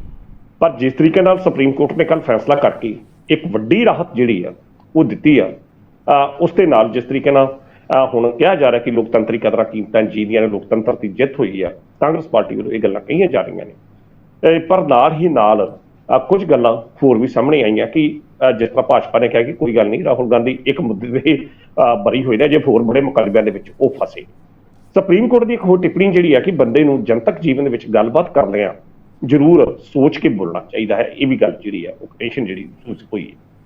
ਹੁਣ ਪ੍ਰਸ਼ਨ ਜਿਹੜਾ ਵੱਡੀ ਰਾਹਤ ਦਾ ਹੈ, ਵੱਡੀ ਰਾਹਤ ਮਿਲ ਗਈ, ਔਰ ਇਹ ਰਾਹਤ ਕੇਵਲ ਤੇ ਕੇਵਲ ਕਾਂਗਰਸ ਪਾਰਟੀ ਨੂੰ ਹੀ ਨਹੀਂ ਮਿਲੀ। ਜੇਕਰ ਮੈਂ 2024 ਦੀਆਂ ਚੋਣਾਂ ਦੇ ਪ੍ਰਸੰਗ ਵਿੱਚ ਰਾਹੁਲ ਗਾਂਧੀ ਦੀ ਭੂਮਿਕਾ ਨੂੰ ਦੇਖਾਂ, ਕਿਉਂਕਿ ਹੁਣ ਜਿਹੜਾ ਇੰਡੀਆ ਨਾਮ ਦਾ ਗੱਠਜੋੜ ਹੋਇਆ, ਜਿਹੜਾ ਪਹਿਲਾਂ UPA ਸੀ ਹੁਣ ਉਸ ਨੂੰ ਇੰਡੀਆ ਕਿਹਾ ਜਾਣ ਲੱਗਾ, ਉਸ ਇੰਡੀਆ ਗੱਠਜੋੜ ਦੇ ਵਿੱਚ ਕੋਈ ਵੀ ਅਜੇ ਤੱਕ ਅਜਿਹਾ ਚਿਹਰਾ ਨਹੀਂ ਹੈਗਾ ਜਿਸ ਨੂੰ ਇੰਡੀਆ ਗੱਠਜੋੜ ਪ੍ਰਧਾਨ ਮੰਤਰੀ ਦੇ ਉਮੀਦਵਾਰ ਦੇ ਰੂਪ ਦੇ ਵਿੱਚ ਨਰਿੰਦਰ ਮੋਦੀ ਦੇ ਸਾਹਮਣੇ ਪੇਸ਼ ਕਰ ਸਕੇ। ਭਾਜਪਾ ਕੋਲ ਨਰਿੰਦਰ ਮੋਦੀ ਦਾ ਚਿਹਰਾ ਹੈਗਾ 2014 ਦੀ ਇਲੈਕਸ਼ਨ, 2019 ਦੀ ਇਲੈਕਸ਼ਨ ਜਿਹੜੀ ਆ ਆਪਣੇ ਮੋਦੀ ਸਾਹਿਬ ਦੇ ਚਿਹਰੇ ਨੂੰ ਆਧਾਰ ਤੇ ਲੜੀ ਗਈ। ਕਾਂਗਰਸ ਦੀ ਜਾਂ ਉਸ ਸਮੇਂ ਯੂਪੀ ਦੀ ਇਹ ਟ੍ਰੈਜਡੀ ਰਹੀ ਕਿ ਉਸ ਵਕਤ ਵੀ ਉਹਨਾਂ ਕੋਲ ਕੋਈ ਅਜਿਹਾ ਚਿਹਰਾ ਨਹੀਂ ਸੀ ਹੈਗਾ, ਕਿਉਂਕਿ ਕੁਝ ਥਾਵਾਂ ਤੇ ਗੱਠਜੋੜ ਹੋਇਆ, ਕੁਝ ਥਾਵਾਂ ਤੇ ਗੱਠਜੋੜ ਨਹੀਂ ਹੋਇਆ। ਹੁਣ ਇੰਡੀਆ ਗੱਠਜੋੜ ਹੋ ਗਿਆ ਤਾਂ ਉਸ ਦੇ ਵਿੱਚ ਜਿਸ ਤਰੀਕੇ ਨਾਲ ਬੀਤੇ ਦੌਰ 'ਚ ਭਾਰਤ ਜੋੜੋ ਯਾਤਰਾ ਦਾ ਜਿਸ ਦਾ ਜ਼ਿਕਰ ਤੁਸੀਂ ਕੀਤਾ, ਭਾਰਤ ਜੋੜੋ ਯਾਤਰਾ ਤੋਂ ਬਾਅਦ ਰਾਹੁਲ ਗਾਂਧੀ ਦੀ ਸ਼ਖਸੀਅਤ ਜਿਸ ਤਰੀਕੇ ਨਾਲ ਉੱਭਰ ਕੇ ਪੇਸ਼ ਹੋਈ ਹੈ ਜਾਂ ਜਿਸ ਤਰੀਕੇ ਨਾਲ ਇੱਕ ਵੱਖਰਾ ਰੂਪ ਉਸਦਾ ਸਾਹਮਣੇ ਆਇਆ, ਇੱਕ ਅਸੀਂ ਕਹਿ ਸਕਦੇ ਕਿ ਉਸ ਆਧਾਰ ਦੇ ਉੱਤੇ ਜਿਹੜੀ ਇੰਡੀਆ ਗੱਠਜੋੜ ਆ ਉਹਦੇ ਕੋਲ ਇੱਕ ਪ੍ਰਧਾਨ ਮੰਤਰੀ ਦੇ ਉਮੀਦਵਾਰ ਦੇ ਰੂਪ ਦਾ ਇੱਕ ਚਿਹਰਾ ਜਿਹੜਾ ਆ ਗਿਆ। ਹੁਣ ਇਹ ਵੇਖਣਾ ਹੋਵੇਗਾ ਕਿ ਬਾਕੀ ਪਾਰਟੀਆਂ ਇਸ ਮੁੱਦੇ ਤੇ ਸਹਿਮਤ ਹੁੰਦੀਆਂ ਇਸ ਉਮੀਦਵਾਰ ਦੇ ਰਾਹੁਲ ਗਾਂਧੀ ਦੇ ਪ੍ਰਧਾਨ ਮੰਤਰੀ ਦੇ ਉਮੀਦਵਾਰ ਦੇ ਰੂਪ ਦੇ ਵਿੱਚ। ਇਸ ਗੱਲ ਨੂੰ ਲੈ ਕੇ ਜੇਕਰ ਵਿਰੋਧੀ ਧਿਰ ਇੱਕਮਤ ਹੋ ਜਾਂਦੀ ਹੈ ਤਾਂ ਫਿਰ ਕੁਦਰਤੀ ਤੌਰ ਤੇ ਇਹ ਬੜੀ ਵੱਡੀ ਆਫਤ ਜਿਹੜੀ ਆ ਭਾਜਪਾ ਵਾਸਤੇ ਹੋਵੇਗੀ। ਫਿਰ ਇਹ ਲੜਾਈ ਮੋਦੀ ਵਰਸਸ ਰਾਹੁਲ ਗਾਂਧੀ ਬਣੇਗੀ। ਹੁਣ ਵੇਖਣ ਵਾਲਾ ਪ੍ਰਸ਼ਨ ਜਿਹੜਾ ਸਥਿਤੀ ਉਹ ਇਹ ਆ ਕਿ ਜਿਹੜਾ ਵਿਰੋਧੀ ਧਿਰਾਂ ਦੇ ਵਿੱਚ ਵੱਖ-ਵੱਖ ਗੱਠ ਪਾਰਟੀਆਂ ਨੇ ਕਿ ਇਸ ਮੁੱਦੇ ਤੇ ਸਹਿਮਤ ਹੋ ਸਕਣਗੀਆਂ, ਕਿਉਂਕਿ ਦੂਜੇ ਪਾਸੇ ਮਮਤਾ ਬੈਨਰਜੀ ਹੈ, ਇੱਕ ਪਾਸੇ ਨਿਤੀਸ਼ ਕੁਮਾਰ ਹੈ, ਜਿਹੜੇ ਆਪਣੇ ਆਪ ਨੂੰ ਪ੍ਰਧਾਨ ਮੰਤਰੀ ਦੇ ਦਾਅਵੇਦਾਰ ਦੇ ਰੂਪ ਦੇ ਵਿੱਚ ਹਮੇਸ਼ਾ ਵੇਖਦੇ ਰਹੇ ਨੇ।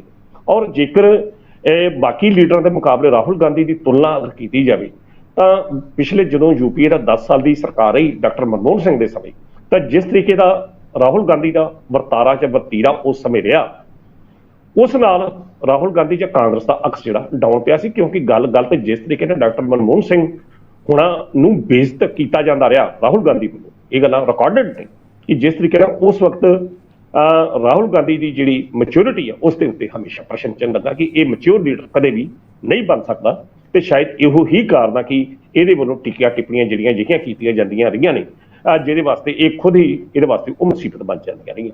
ਤਾਂ ਜਿਸ ਤਰੀਕੇ ਨਾਲ ਤੁਸੀਂ ਗੱਲ ਕੀਤੀ ਕਿ ਕਰਨਾਟਕਾ 'ਚ ਕਾਂਗਰਸ ਜਿੱਤੀ ਜਾਂ ਹਿਮਾਚਲ 'ਚ ਕਾਂਗਰਸ ਜਿੱਤੀ, ਲੋਕੀ ਤਾਂ ਇਹ ਵੀ ਪਹਿਲੇ ਦੌਰ 'ਚ ਲੋਕੀ ਤਾਂ ਇਹ ਵੀ ਕਹਿੰਦੇ ਰਹੇ ਆ ਕਿ ਸ਼ੁਕਰ ਆ ਕਿ ਜੇਕਰ ਰਾਹੁਲ ਗਾਂਧੀ ਉੱਥੇ ਨਹੀਂ ਗਿਆ ਤਾਂ ਉੱਥੇ ਜਿੱਤ ਹੋਈ ਆ, ਕਿਉਂਕਿ ਇਹ ਆਮ ਧਾਰਨਾ ਕਿ ਜਿੱਥੇ ਜਿੱਥੇ ਵੀ ਰਾਹੁਲ ਗਾਂਧੀ ਚੋਣ ਪ੍ਰਚਾਰ ਕਰਨ ਜਾਂਦੇ ਰਹੇ ਉੱਥੇ ਕਾਂਗਰਸ ਜਿਹੜੀ ਹਾਰ ਜਾਂਦੀ ਰਹੀ, ਇਹ ਵੀ ਲੋਕਾਂ ਦੇ ਵਿੱਚ ਧਾਰਨਾ ਹੈਗੀ ਆ।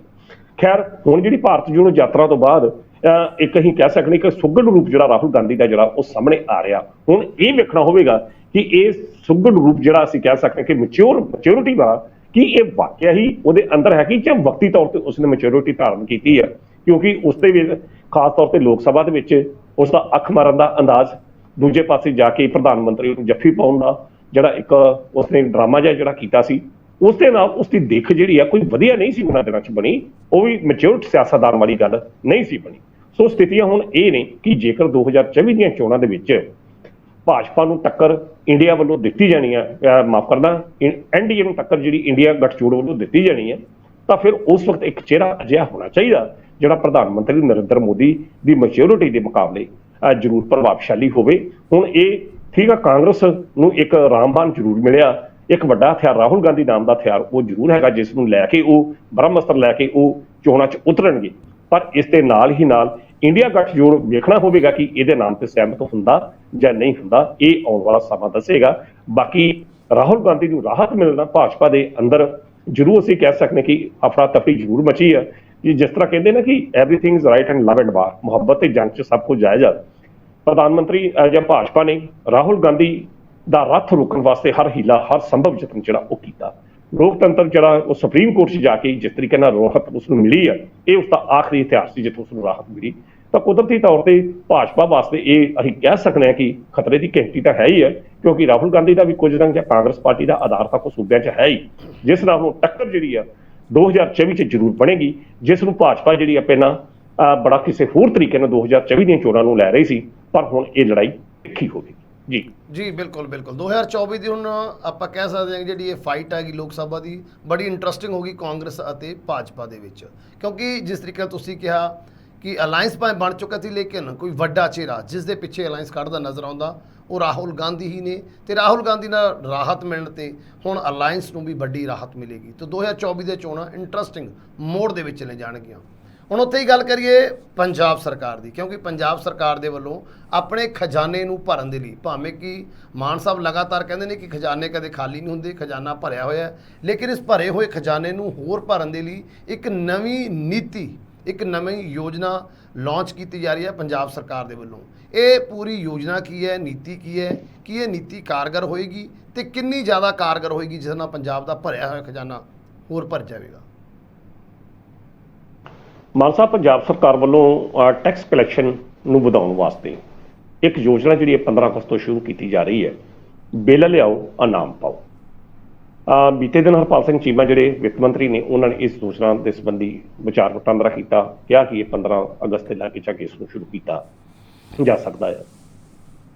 ਮਾਨ ਸਾਹਿਬ, ਅਸਲ 'ਚ ਗੱਲ ਇਹ ਹੈ ਕਿ ਅਗਰ ਪੰਜਾਬ ਦੇ ਵਿੱਚ ਵੇਖਿਆ ਜਾਵੇ, ਜਿਹੜੀ ਕਲੈਕਸ਼ਨ ਦਰ ਹੈ ਟੈਕਸ ਦੀ, ਉਹ ਬਹੁਤ ਘੱਟ ਹੈ ਹਰਿਆਣੇ ਦੇ ਮੁਕਾਬਲੇ ਜਾਂ ਬਾਕੀ ਸੂਬਿਆਂ ਦੇ ਮੁਕਾਬਲੇ। ਜੋ ਸਰਵੇ ਸਾਹਮਣੇ ਆਇਆ ਕਿ 8900 ਕਰੋੜ ਰੁਪਏ ਹਰਿਆਣੇ ਦੇ ਵਿੱਚ ਟੈਕਸ ਕਲੈਕਸ਼ਨ ਜਿਹੜਾ ਉਹ ਹੁੰਦਾ ਹੈ, GST ਦਾ ਜਿਹੜਾ ਹੈਗਾ, ਜਦੋਂ ਕਿ ਪੰਜਾਬ ਦਾ ਸਾਰਾ 2000 ਕਰੋੜ ਦੇ ਕਰੀਬ ਜਿਹੜਾ ਟੈਕਸ ਦਾ ਕਲੈਕਸ਼ਨ ਬਣਦਾ, ਜਦੋਂ ਕਿ ਪੰਜਾਬ ਦੇ ਵਿੱਚ ਸਭ ਤੋਂ ਜ਼ਿਆਦਾ GST ਜਿਹੜੀ ਆ ਉਹ ਇਕੱਠੀ ਕੀਤੀ ਜਾਂਦੀ ਹੈ। ਪਰ ਜਿਹੜੇ ਲੋਕ ਨੇ ਮੇਰੇ ਜਾਂ ਤੁਹਾਡੇ ਵਰਗੇ, ਅਸੀਂ ਦੁਕਾਨਾਂ 'ਤੇ ਜਾਈਦਾ, ਸਮਾਨ ਲਈਦਾ, ਬਿੱਲ ਦੀ ਅਸੀਂ ਮੰਗ ਹੀ ਨਹੀਂ ਕਰਦੇ। ਬਿੱਲ ਦੀ ਮੰਗ ਅਸੀਂ ਤਾਂ ਨਹੀਂ ਕਰਦੇ ਕਿਉਂਕਿ ਦੁਕਾਨਦਾਰ ਸਾਨੂੰ ਕਈ ਵਾਰੀ ਕਹਿ ਦਿੰਦਾ, ਭਾਜੀ ਇੱਥੇ ਟੈਕਸ ਪੈਣਾ ਜੇ, ਇਹਨਾਂ % ਟੈਕਸ ਪੈਣਾ, ਤੇ ਚਲੋ ਤੁਸੀਂ ਵੇਖ ਲਓ ਜੇ ਟੈਕਸ ਦਾ ਬਿੱਲ ਕੱਟ ਦਿੰਦੇ ਆ। ਤਾਂ ਮੇਰੇ ਜਾਂ ਤੁਹਾਡੇ ਵਰਗਾ ਜਿਹੜਾ ਮੱਧ ਵਰਗੀ ਵਿਅਕਤੀ ਹੈਗਾ, ਉਹ ਇਹੋ ਸੋਚਦਾ ਕਿ ਠੀਕ ਹੈ ਯਾਰ, ਮੈਂ ਟੈਕਸ ਨੂੰ ਕਾਹਦੇ ਵਾਸਤੇ ਦੇਣਾ, ਤੂੰ ਭਰਾ ਉਹਦਾ 2 ਨੰਬਰ 'ਤੇ ਬਿੱਲ ਦੇ ਦਿਓ। ਅਗਲਾ ਵੀ ਬਿੱਲ ਆਮ ਸਧਾਰਨ ਕੱਟ ਕੇ ਦੇ ਦਿੰਦਾ, ਜਿਸ ਦੇ ਨਾਲ ਸਰਕਾਰ ਨੂੰ ਜਾਣ ਵਾਲਾ ਟੈਕਸ ਜਿਹੜਾ ਮਾਲੀਆ ਆ, ਉਹਦੇ ਉੱਤੇ ਕੁਦਰਤੀ ਤੌਰ 'ਤੇ ਰੋਕ ਲੱਗਦੀ ਹੈ। ਤਾਂ ਇੱਕ ਤਰੀਕੇ ਨਾਲ ਉਹ ਮਾਲੀਆ ਜਿਹੜਾ ਆ, ਉਹ ਦੁਕਾਨਦਾਰ ਜਿਹੜਾ ਉਹ ਆਪਣੀ ਜੇਬ 'ਚ ਪਾ ਲੈਂਦਾ, ਔਰ ਸਰਕਾਰ ਨੂੰ ਕੁਦਰਤੀ ਤੌਰ 'ਤੇ ਇਹਦੇ 'ਚ ਤਾਂ ਕੋਈ ਦੋਰਾਵਾ ਨਹੀਂ ਕਿ ਇੱਕ ਚੂਨਾ ਜਿਹੜਾ ਜ਼ਰੂਰ ਲਾਇਆ ਜਾਂਦਾ। ਹੁਣ ਸਰਕਾਰ ਨੇ ਇਸ ਸੰਬੰਧ ਦੇ ਵਿੱਚ ਲੋਕਾਂ ਨੂੰ ਜਾਗਰੂਕ ਕਰਨ ਦੇ ਮਕਸਦ ਦੇ ਨਾਲ ਇੱਕ ਨਵੀਂ ਸਥਿਤੀ ਜਿਹੜੀ, ਇੱਕ ਯੋਜਨਾ ਜਿਹੜੀ ਬਣਾਈ ਹੈ ਕਿ ਤੁਸੀਂ ਕੋਈ ਵੀ ਸਮਾਨ ਜਿਹੜਾ ਕਿਸੇ ਵੀ ਦੁਕਾਨ ਤੋਂ ਖਰੀਦਦੇ ਜੇ, ਔਰ GST ਤੁਸੀਂ GST ਦੁਕਾਨਦਾਰ ਤੁਹਾਡੇ ਕੋਲ ਲੈਂਦਾ, ਬਿੱਲ ਤੁਹਾਨੂੰ ਦਿੰਦਾ, ਉਹ ਬਿੱਲ ਤੁਸੀਂ ਸਾਡੇ ਕੋਲ ਲੈ ਕੇ ਆਓ ਤੇ ਤੁਸੀਂ ਉਹਦੇ ਮੁਕਾਬਲੇ ਤੁਸੀਂ ਇਨਾਮ ਪਾਓ। ਹੁਣ ਲੋਕਾਂ ਦੇ ਵਿੱਚ ਇਹ ਕੁਦਰਤੀ ਤੌਰ 'ਤੇ ਇਹ ਗੱਲ ਚੰਗੀ ਇੱਕ ਪ੍ਰਭਾਵ ਛੱਡੇਗੀ, ਕਿਉਂਕਿ ਸਰਕਾਰ, ਜੇਕਰ ਅਸੀਂ ਆਪਣੀ ਚੀਜ਼ ਖਰੀਦ ਰਹੇ ਹਾਂ, ਬਿੱਲ ਦੇ ਰਹੇ ਹਾਂ, ਔਰ ਉਸ ਦਾ ਪੱਕਾ ਬਿੱਲ GST ਸਮੇਤ ਲੈ ਰਹੇ ਹਾਂ, ਤੇ ਜੇਕਰ ਉਹ ਬਿੱਲ ਅਸੀਂ ਸਰਕਾਰ ਪਾਸ ਜਮ੍ਹਾਂ ਕਰਾਉਣੇ, ਤੇ ਜੇਕਰ ਕੁਝ ਰਾਹਤ ਸਾਨੂੰ ਜਾਂ ਕੁਝ ਇਨਾਮ ਮਿਲਦੇ ਨੇ, ਤਾਂ ਇਹਦੇ ਵਿੱਚ ਖਪਤਕਾਰ ਜਿਹੜਾ ਆ ਉਹ ਜ਼ਰੂਰ ਜਿਹੜੀ ਰਾਹਤ ਮਹਿਸੂਸ ਕਰੇਗਾ। ਤਾਂ ਇਸ ਨਾਲ 2 ਚੀਜ਼ਾਂ ਜਿਹੜੀਆਂ ਹੋਣਗੀਆਂ, ਇੱਕ ਪਾਸੇ ਤਾਂ ਜਿਹੜੀ ਖਜ਼ਾਨੇ ਦੇ ਵਿੱਚ ਟੈਕਸ ਦੀ ਚੋਰੀ ਜਿਹੜੇ ਵਪਾਰੀ ਵਰਗ ਵੱਲੋਂ ਕੀਤੀ ਜਾਂਦੀ ਹੈ ਆਮ, ਉਹਦੇ ਉੱਤੇ ਅਸੀਂ ਕਹਿੰਦੇ ਰੋਕਥਾਮ ਲੱਗੇਗੀ। ਦੂਜੇ ਪਾਸੇ ਸਰਕਾਰ ਦਾ ਜਿਹੜਾ ਟੈਕਸ ਕਲੈਕਸ਼ਨ ਆ ਉਹ ਵਧੇਗਾ, ਤੇ ਤੀਜੇ ਪਾਸੇ ਲੋਕਾਂ ਦੇ ਵਿੱਚ ਵੀ ਜਾਗਰੂਕਤਾ ਜਿਹੜੀ ਆ ਉਹ ਆਵੇਗੀ। ਕਿਉਂਕਿ ਇਸ ਤਰੀਕੇ ਨਾਲ ਵੇਖੋ, ਕਈ ਵਾਰੀ ਇੱਦਾਂ ਹੁੰਦਾ ਕਿ ਅਸੀਂ ਸਮਾਨ ਲੈਣ ਦੇ ਬਿੱਲ ਕਟਾਉਂਦੇ ਨਹੀਂ, ਤੇ ਜਦੋਂ ਕੱਲ੍ਹ ਨੂੰ ਉਹ ਖਰਾਬ ਹੁੰਦਾ ਤਾਂ ਦੁਕਾਨਦਾਰ ਕਹਿੰਦਾ ਜੀ ਬਿੱਲ ਲਿਆਓ, ਉਸ ਵਕਤ ਬਿੱਲ ਹੁੰਦਾ ਹੀ ਨਹੀਂ, ਤੇ ਉਸ ਵਕਤ ਉਹ ਦੋਹਰੀ ਮਾਰ ਜਿਹੜਾ ਖਪਤਕਾਰ ਚੱਲਦਾ। ਸੋ ਖਪਤਕਾਰਾਂ ਵਾਸਤੇ ਵੀ ਇਹ ਗੱਲ ਚੰਗੀ ਹੈ ਕਿ ਇੱਕ ਤਾਂ GST ਸਮੇਤ ਬਿੱਲ ਮਿਲੇਗਾ, ਇੱਕ ਨੰਬਰ 'ਚ ਬਿੱਲ ਹੋਵੇਗਾ, ਦੂਜੇ ਪਾਸੇ ਉਹ ਬਿੱਲ ਜਦੋਂ ਸਰਕਾਰ ਪਾਸ ਪੇਸ਼ ਕੀਤਾ ਜਾਵੇਗਾ ਤਾਂ ਸਰਕਾਰ ਵੱਲੋਂ ਕੁਦਰਤੀ ਜਿਹੜੀਆਂ ਉਸ ਨੂੰ ਇਨਾਮ ਦੇ ਰੂਪ 'ਚ ਕੁਝ ਸਮੱਗਰੀ ਜਾਂ ਕੋਈ ਚੀਜ਼ ਦਿੱਤੀ ਜਾਏਗੀ, ਉਸ ਦਾ ਹੌਸਲਾ ਵਧਾਵੇਗੀ। ਸੋ ਹੁਣ ਇਹ ਵੇਖਣਾ ਹੋਵੇਗਾ ਕਿ ਸਰਕਾਰ ਵੱਲੋਂ ਤਾਂ ਇਹ ਯੋਜਨਾ ਜਿਹੜੀ ਆ ਇਹ ਸ਼ੁਰੂ ਕਰ ਦਿੱਤੀ ਗਈ ਹੈ ਜਾਂ ਕਰ ਦਿੱਤੀ ਜਾਣੀ ਹੈ, ਕਿ ਲੋਕ ਇਸ ਨੂੰ ਕੋਈ ਹੰਗਾਰਾ ਦੇਣਗੇ। ਕਹਿੰਦੇ ਇਹ ਪਹਿਲਾਂ ਵੀ ਇਹ ਯੋਜਨਾ ਸ਼ੁਰੂ ਕਰਨ ਦਾ ਪ੍ਰੋਗਰਾਮ ਬਣਾਇਆ ਸੀ, ਪਰ ਕੁਝ ਕਾਰਨਾਂ ਕਰਕੇ ਇਸ ਨੂੰ ਸ਼ੁਰੂ ਨਹੀਂ ਕੀਤਾ ਗਿਆ। ਹੁਣ ਇਹ ਲੋਕਾਂ ਤੇ ਨਿਰਭਰ ਹੈ ਕਿ ਸਰਕਾਰ ਇਸ ਨੂੰ ਲਿਆਉਂਦੀ ਹੈ ਕਿ ਲੋਕ ਇਸ ਨੀਤੀ ਦੇ ਤਹਿਤ ਸਰਕਾਰ ਦਾ ਸਾਥ ਦੇਣਗੇ। ਹੁਣ ਭਗਵੰਤ ਮਾਨ ਹੁਣੀ ਕੀ ਕਹਿੰਦੇ ਕਿ ਟੈਕਸ ਖਜ਼ਾਨਾ ਭਰਿਆ ਜਾਂ ਨਹੀਂ ਭਰਿਆ, ਗੱਲ ਉਹ ਨਹੀਂ ਹੈਗੀ। ਮਾਨ ਸਾਹਿਬ, ਗੱਲ ਤਾਂ ਇਹ ਬਣਦੀ ਕਿ ਸਾਡੇ ਲੋਕ ਜਿਹੜਾ ਆ, ਸਾਡਾ ਸਮਾਜ ਦੇ ਮੱਧ ਵਰਗੀ ਵਰਗ ਜਿਹੜਾ, ਉਹ ਕਿੰਨਾ ਕੁ ਸੁਚੇਤ ਹੈ ਆਪਣੇ ਹੱਕਾਂ ਜਾਂ ਆਪਣੇ ਹਿੱਤਾਂ ਦੇ ਪ੍ਰਤੀ। ਜੇਕਰ ਅਸੀਂ ਦੁਕਾਨਦਾਰ ਕੋਈ ਬਿੱਲ ਮੰਗਦੇ ਹਾਂ ਤਾਂ ਖੁਦ ਉਸ ਨੂੰ ਬਿੱਲ ਦੇਣਾ ਚਾਹੀਦਾ, ਬੇਸ਼ੱਕ GST ਲਾ ਕੇ ਦੇਵੇ, ਪਰ ਅਸੀਂ ਥੋੜ੍ਹੇ ਜਿਹੇ ਪੈਸੇ ਬਚਾਉਣ ਕਰਕੇ ਜਦੋਂ ਬਿੱਲ ਨਹੀਂ ਲੈਂਦੇ ਤਾਂ ਸਰਕਾਰ ਨੂੰ ਚੂਨਾ ਲੱਗਦਾ, ਵਪਾਰੀ ਵਰਗ ਦੀ ਜੇਬ ਦੇ ਵਿੱਚ ਉਹ 2 ਨੰਬਰ ਦਾ ਪੈਸਾ ਜਾਂਦਾ, ਜਿਸ ਨੂੰ ਉਹ ਕਿਸੇ ਤਰੀਕੇ ਨਾਲ ਵਾਈਟ ਵੀ ਕਰਦਾ। ਸੋ ਇੱਕ ਚੰਗੇ ਸ਼ਹਿਰੀ ਹੋਣ